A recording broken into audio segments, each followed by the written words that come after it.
Hello everyone, we're back at it. So at this time we are at question 28. Now item 28 refers to the following matrix P. P has elements 8, 6, 7 and 5. Now we want to find the determinant of P. Now how do we find the determinant? Now the determinant of a 2 by 2 matrix can be found by multiplying the elements of the leading diagonal, and we multiply the elements of the non-leading diagonal and we find the difference of those two. Now what do I mean by that? Now the determinant of P is simply equal to the product of 8 and 5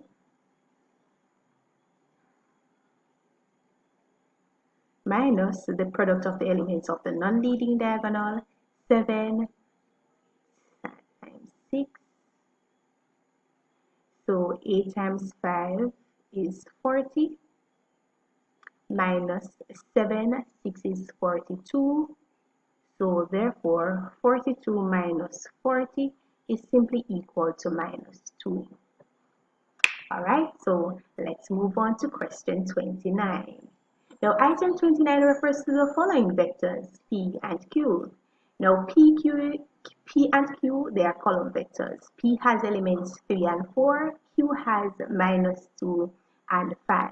Now what you want to do, the vector P minus Q is represented by, so basically we want to find the difference of these two vectors. Okay, so in this case, P minus Q, so I'll first write the vector for P, which is 3, 7, minus Q, which has elements 2 and 5. So therefore, what we will actually do, we will subtract the values of x, and then we will move on to subtract the values of y. What do I mean by that? Okay, so for the x values, it will be 3 minus and negative 2. Okay, so for the y values, I would subtract 5 from 7. So therefore the difference, please note that when I'm subtracting a negative value, in this case I will have 3 plus 2. Alright, then for the y value, 5 minus 7 will leave me with 2. So therefore my final answer is 3 plus 2 is 5, and my y value would be 2. So therefore, let's see if I have the answer here, 5, 2. Alright, so there we have it. It is equal to C. Alright, so let us move right along to question 30. Item 30 refers to the following diagram of triangle with vertices P, Q, R, in which L is the midpoint of PR. Alright, so it first continues to state that QP is equal to A and QR is equal to B. Alright, so basically PL expressed in terms of A and B is, now how are we going to go about doing that? Now we were told that L is the midpoint of PR.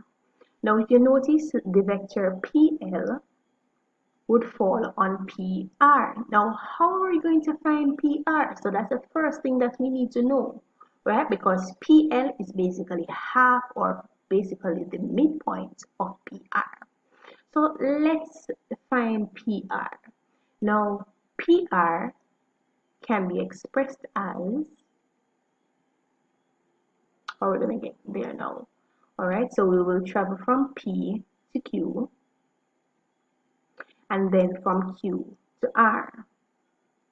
Now we need to pay special attention to this vector here. Now notice that Q to P is positive, right? So if we're going in the opposite direction, that is from P to Q, then my A would no longer be positive, but it would be negative. Alright, so that is something that we should note. Alright, so PR can be expressed in terms of P to Q, or PQ,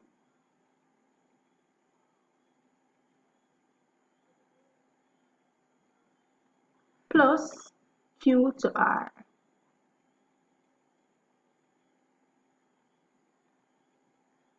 All right, so, oh, sorry, let me just put in my arrows here. They're very important.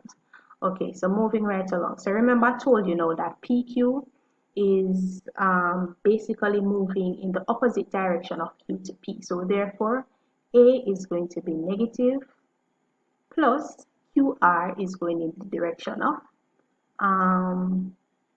Q to R. So that would be a positive B. So therefore, PR, or the vector PR, is equal to minus A plus B. Now let us think a little bit more deep. Now, if we said that P to L is half of PR and PR is equal to negative A plus B, then PL is simply just A minus A plus B divided by 2 because we want to find half the distance of PR. So therefore, PL is simply equal to half the vector PR. So I can safely say that since PR is minus A plus B, then half of this would have been minus A plus B divided by 2. Alright, so let's check our answer. Alright, so it's not A.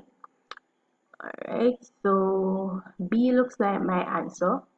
Okay, so if you notice, they just rearranged B, the position of B and A. Okay, so if we should place positive B first and negative A over 2, then it simply means that B would be the correct answer.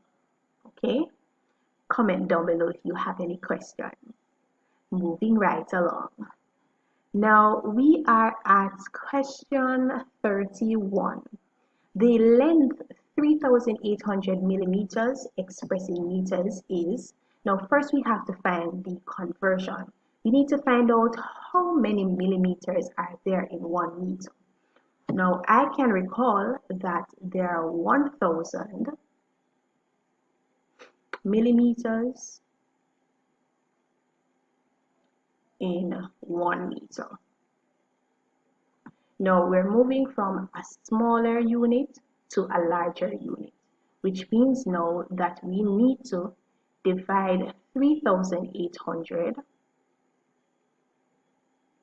millimeters by 1,000, and that would simply give us 3.8 meters.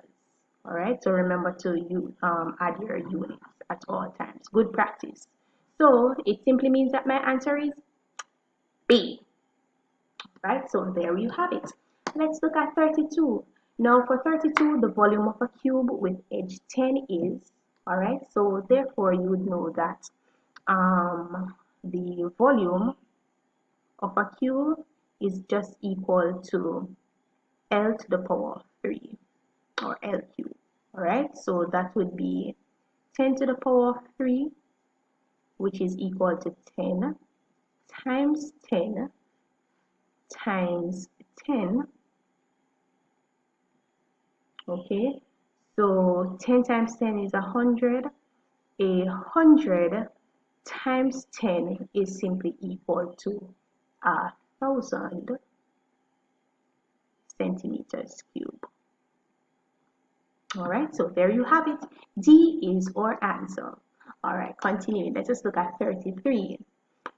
Now, for 33, the distance around the edge of a circular pond is 88 meters. All right, so the distance around the pond would be considered to be the circumference, right?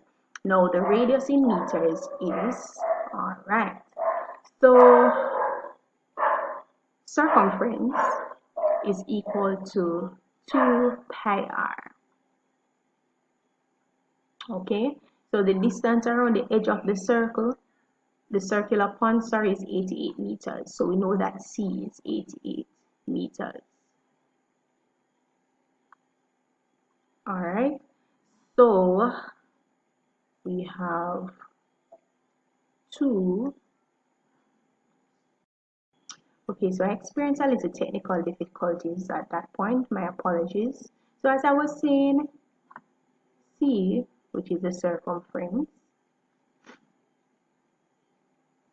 is equal to 2 pi r.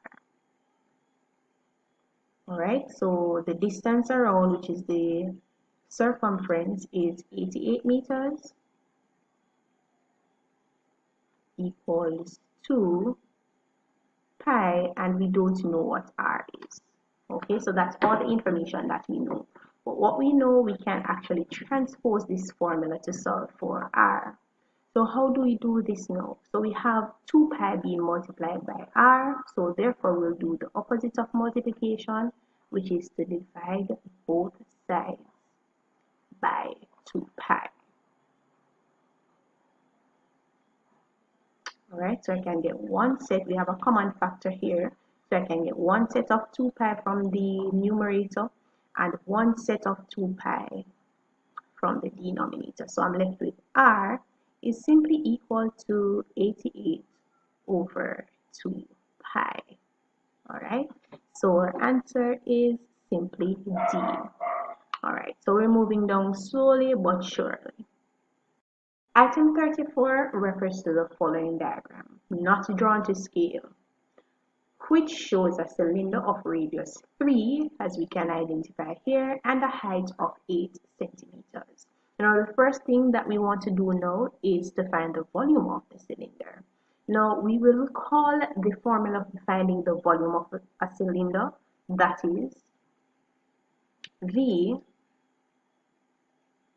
is equal to pi r squared times the height of the cylinder. So what do we know? Alright, so pi remains a constant. From the diagram, we know that the radius is 3, and 3 should be squared. So that's 3 squared. We also know the height, right? So the height is 8 centimeters. Forgive me for not writing centimeters beside the 3. Okay, so therefore, pi, the square of 3 is 9, so that's pi times 9 times 8 centimeters.